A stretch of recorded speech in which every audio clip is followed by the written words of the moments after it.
tax season coming up. You gotta file taxes. What do I need to do? What's some of the first few steps I need to do as far as an owner operator? We're gonna talk about those company drivers later. We're talking about owner operator right now. As far as owner operator when it comes to taxes and stuff like that. Where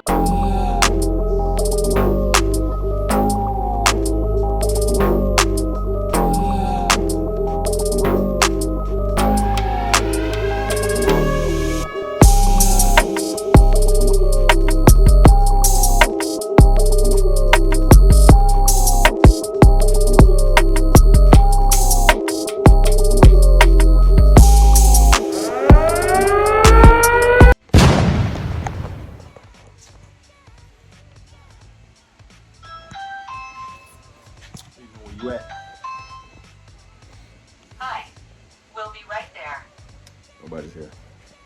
Our car's not here. What's up, y'all? What it is? It's your boy Lando. I'm chilling. Right. I'm at my cousin's house, man. I told her, but coming up. I came kind of early still. She not here. So I'll be doing an interview. You guys gonna see my first interview. You know, she's an accountant. She's pretty good at what she do. I've been trying to get her on, get an interview with her for a minute. She's been busy, but guess what? I caught her today. So, yeah, we're gonna talk. This more so for you guys though, just to you gotta get an understanding on your numbers, on your books, and filing taxes and stuff like that. You know, because she specializes in that. She specializes in stuff like that. So we're gonna make her talk to you guys. You know, I just want to make sure you guys win. You heard me? If you're not winning, then you're losing.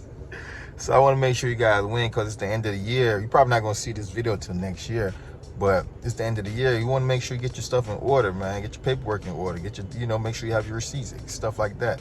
So even if you messed, it's still not too late.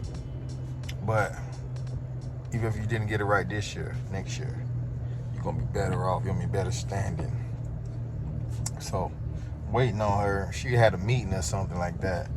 So I'm just here waiting. She should be pulling up soon. I'm sitting outside. You know, I'm sitting outside right now. Oh, wait, you see the palm trees in the back of South Florida.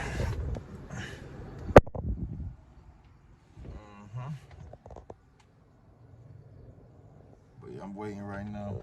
We're going to talk in a second.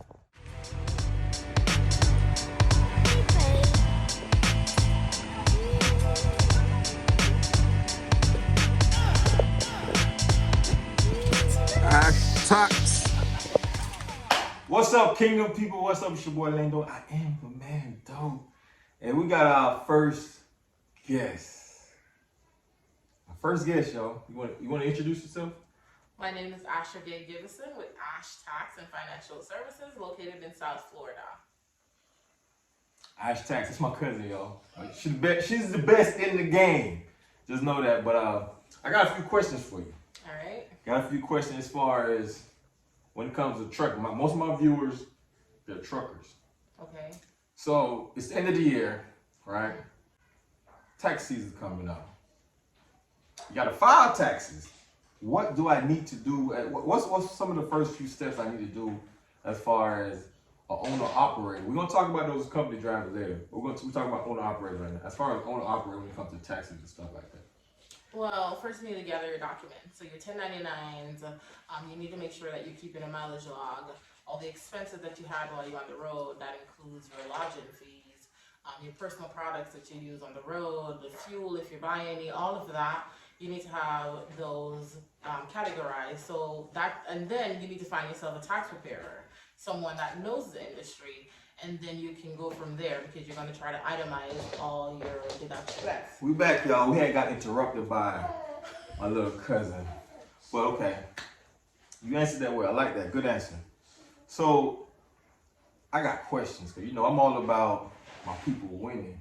So I hear a lot of people saying like you can buy a certain type of car that weighs a certain amount of weight as a write-off, and would you suggest somebody doing that? I wouldn't say I wouldn't suggest, but I wouldn't suggest also, if that makes sense. Everybody's situation is different. So not everybody is going to, the best bet for them would be to go buy a car. So when you're on the internet, you hear everybody saying, oh yeah, let's go buy this Range Rover, or let's go buy this G-Wagon and all of this.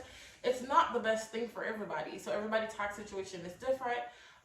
And then that's gonna relay what exactly you need to do. Because not everybody is gonna need a car even. It doesn't make sense for everybody. I mean, if I get a nice car and write it off for free, I mean, I would do that. But I get it. I get what you're saying. You still gotta make those monthly payments. Exactly. You gotta make sense for your business. You're gonna write it off, but then your business can't afford it. Your business can't afford it. So how are you gonna pay for this if your business can't afford it? Okay. Back to the drawing board. I thought I was about to get me a nice G-Wagon, y'all. Okay, that won't work. Okay, I know. Okay, as far as trucking, I think those are. I think I have some more questions. You specialize in Airbnb, correct? Airbnb and short-term rental. And short-term rental. Yes. Tell me a little bit about that. So my biggest question that I get all the time with Airbnb and short-term rental is, what can I write off? Everything. I like that. That's my Pretty answer. much. I like that. If you own an Airbnb and, a guest coming in, whether it's their birthday or anniversary, and you buy a $25 gift card, that needs to be an expense. You can write it off. If you buy them coffee, if you provide coffee, all of that is an expense. Here's one thing I do want to go over. Not every Airbnb is an actual business. And when I say business, I'm talking about as far as taxes. There's some Airbnb that will go on a Schedule C, that you file a Schedule C. There's some Airbnb that you'll file a Schedule E. Schedule E is when you're passive. So you have your management company taking care of everything. You're really not doing anything. All you're doing is getting the money. You're not actively involved, so it's a Schedule E. When you're actively involved, you're the one managing the company, you're the one doing all the bookings and all of that. Managing the Airbnb, you're the one doing all the bookings and all of that. It's now considered active. You're Schedule C. Now you're self-employed, so now you're gonna be taxed at that 15.3% self-employment tax. So you gotta know the difference. Are you passive or are you active? A lot of people say, okay, how can I use my Airbnb to write off my W-2 income? It also, again, depends. Are you passive or are you active? You cannot use a passive income to write off an active income, or a passive loss, I should say, to write off a passive income. But if you're on a Schedule C, that active loss, because Schedule C is active, can write off that W-2 income. I like that. So there's somebody out there like me that's just like me, think like me. You probably just answered it in what you just said. So you have the Airbnb, right? You want to put yourself on a W-2. Can you? I know I've done that with my truck, and I've paid myself through a W-2. I don't know if that was smart, but you can, but you got to make sure that your business is actually set up properly. So you have to actually set up the Airbnb. Can't just be, okay, I have an Airbnb and I'm filing taxes under my social. You actually have to be a business on itself, and then you employ yourself. Exactly, you employ yourself and you pay yourself. If you're an escort, there's requirements that how you need to pay yourself and how much you need to pay yourself off that business income. So you got to look into all of that before you go ahead and say, oh yeah, I'm gonna employ myself. Okay. All right. This is some good information, y'all. This is good information. Now, you do tax. You do regular tax. Well, I guess all of it is taxes. I do taxes for everyone. Yep, I do taxes for everyone. However, my specialty is Airbnb and short-term rental, but I do accounting, I do taxes for everyone, taxes and bookkeeping. So the truckers that are out there that's not keeping a record, so they're not being able to write off the maximum deductions, you need a bookkeeper. Here I am. Bookkeeping, I agree with y'all. Bookkeeping is very, very, very, very, very, very, very important. This is my first year, and we're gonna see how taxes work out for me, right? I definitely have all my receipts. I don't know if y'all have y'all receipts. I have my receipts. I know that's one thing they say, keep your receipts. So I'm keeping my receipts. I have somebody right here, a phone call away. Keep your receipts. You know. Here's another thing: it's hard to keep a receipt from January all the way to December because receipts fade. Scan them. That's what I do. Scan them or make a photocopy of it and have it if you have to have something physical. If not, cam scan. So that way you have it versus not having it, because again, every dollar adds up. I agree. This was good. This is my first interview, y'all. I know y'all proud of me. Is there anything else you want to put out to the viewers? The Kingdom people? Follow me on Instagram. Follow me on Instagram, Ash_tax.